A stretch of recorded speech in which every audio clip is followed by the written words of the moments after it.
think of that first one as kind of machine readable. This is human readable. And we see it better. It's part of where, now newspapers have been doing this stuff for years, and magazines and others, creating charts based on data, but we can go way beyond that now in thinking about how we use data. So this is a thing done, visualization, and the years are going by at a constant rate. But something else is accelerating. This is Walmart stores opening around the US. And look what's happened. It's this accelerating process as it spreads.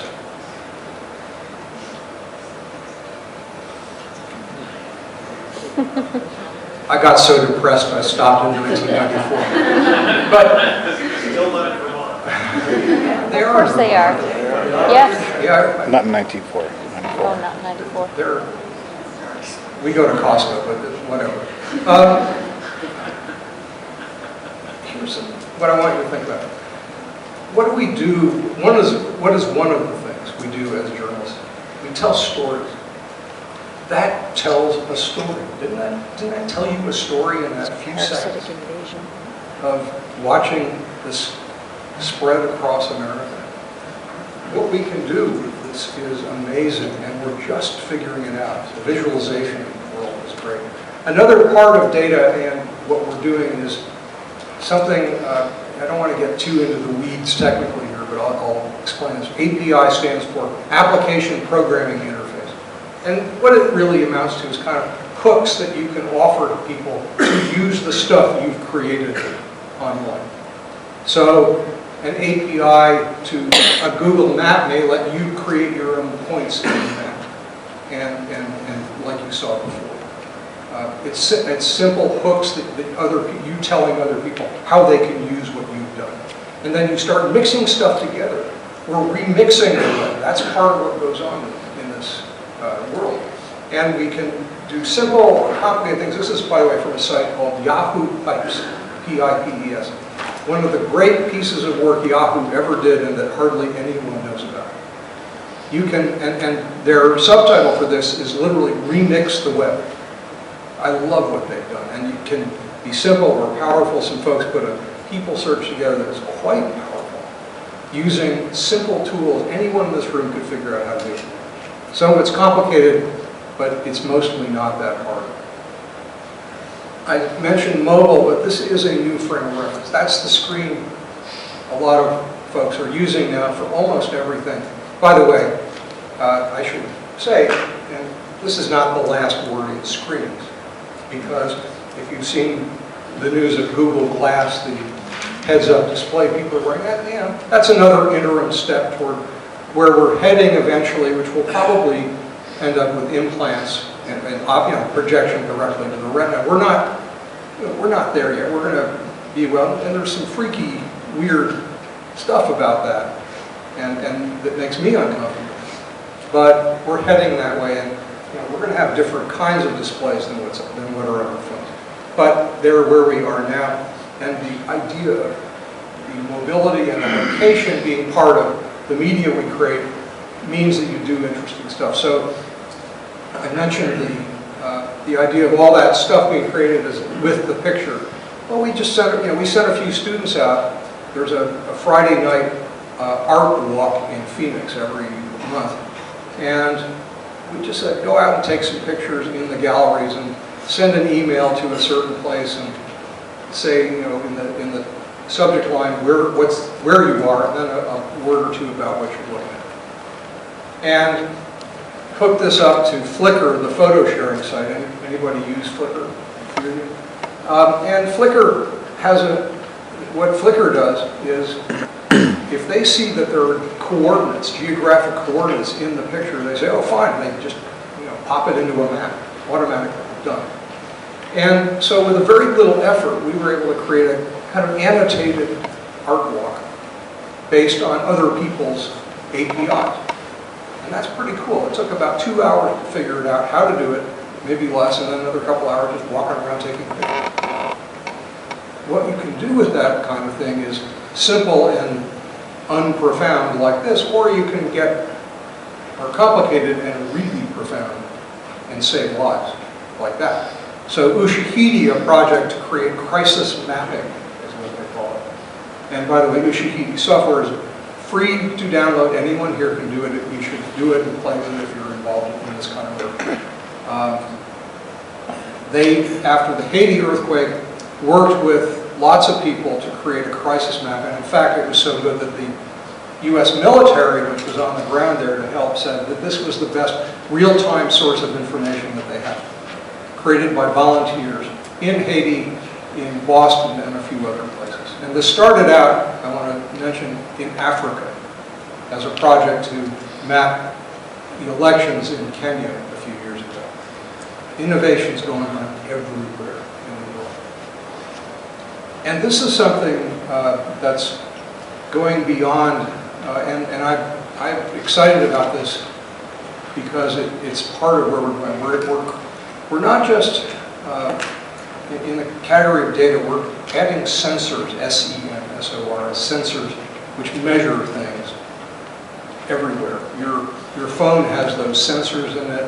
You know, we're putting them in places and we're gathering data that has great aspects, not so great. But this is a project that was created by some folks I know called Safecast, and they, after the earthquake and tsunami and nuclear meltdowns in Japan, there was a lot of distrust of the government and absolute distrust of the power company for getting valid and true information, and they worked on creating very portable Geiger counters that would measure the radiation and sent people out around northeastern Honshu Island to try and get a sense of what is going on. And this is better data than the government is supplying by far. This is human-powered stuff, and this is part of the future, an incredible part of the future. Maybe a brief mention. I mean, I love using some kinds of social media. I'm not a big Facebook fan, mainly because I don't trust them. But I use Twitter a lot. I use Google Plus. I'm not against social media. I'm just a little more careful about it. But I do love what it can do for us. And there are issues for journalists about using it, including whether it's a good idea to put all our journalism on other people's sites, since we stop, we lose the benefits of it at some level if we do that. But of course we use it. But social media in its rapid velocity creates things like this. And I want to point out, this is the shootings in Tucson a couple of years ago when Congresswoman Giffords was shot and the world was told by NPR, CNN, and others that she was dead. And she wasn't. And they did actually normal journalism to get that story. It was a powerful screw-up, but this raced around the world and they apologized, etc. But let's keep in mind that the velocity of information is a little faster than it used to be, and the ability for it to spread around is greater. And I'm trying to encourage people to think. I talked about this a lot in my last book, about the idea of, like, slow food is a great movement. Thinking about slow news, like take a breath before you believe something. And the closer some news about an event is to its occurrence, the bigger it is, the more skeptical I am, just by definition. And if we all practice that now, a lot of reasons why we keep clicking the refresh button or stay glued to the TV. It's part of how our brains work, literally. But we need to learn, all of us, to wait a minute before we trust automatically what we're seeing. Quickly about where the business is going, because we're not going to, if stuff doesn't get paid for in some way, we're going to do something else.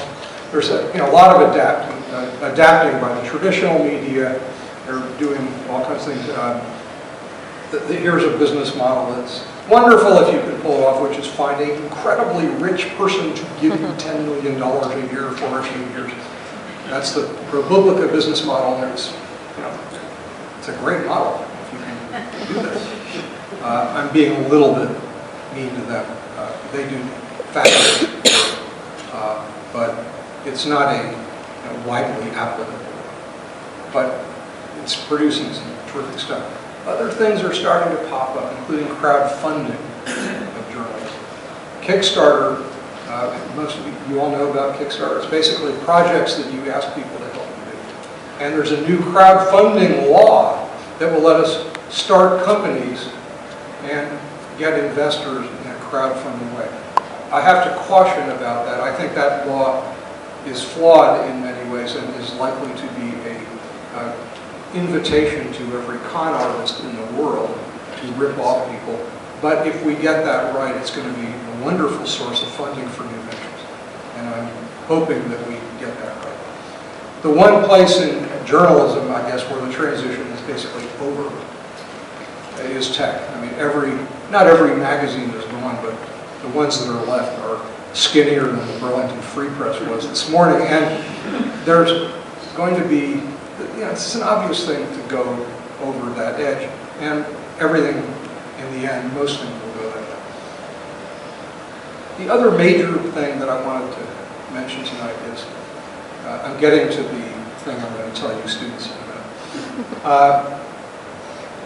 This is some of the work I've been doing the last few years, and basically try to help students think about being in the startup culture. And I always give them a few words about entrepreneurship, things that it is. It's about ambiguity. If you're not comfortable with ambiguous conditions, you can't be a very good entrepreneur.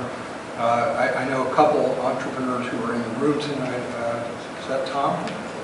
Tom Evelyn, a great entrepreneur, and some others.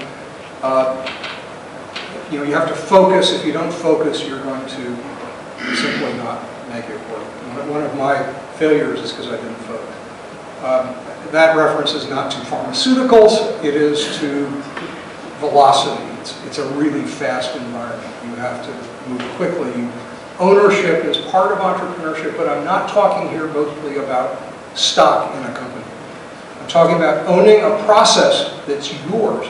You own it. And you also own something even more important, which is the outcome. And if the outcome is wonderful, that's fun to own. If the outcome is not wonderful, it's not fun to own, but it's yours. And it's part of being an entrepreneur. Collaboration is always part of it. It's an amazing process. Being resourceful, using everything at hand as much as you can, and figuring out how to use things you don't expect, and realizing you can't have everything. There's always in digital media some element of innovation. And I'm talking here about digital media entrepreneurship. There's something there. It can be very different kinds of innovation, but it's there. And then I put risk at the end. This is not like, people think of risk in this context as like gambling. That's not it. You're not going to Las Vegas and spinning a roulette wheel. That's gambling. Entrepreneurship is about understanding risk and including it in your thinking, and understanding that most startups fail. But that's okay, and that it's calculated and you're willing to take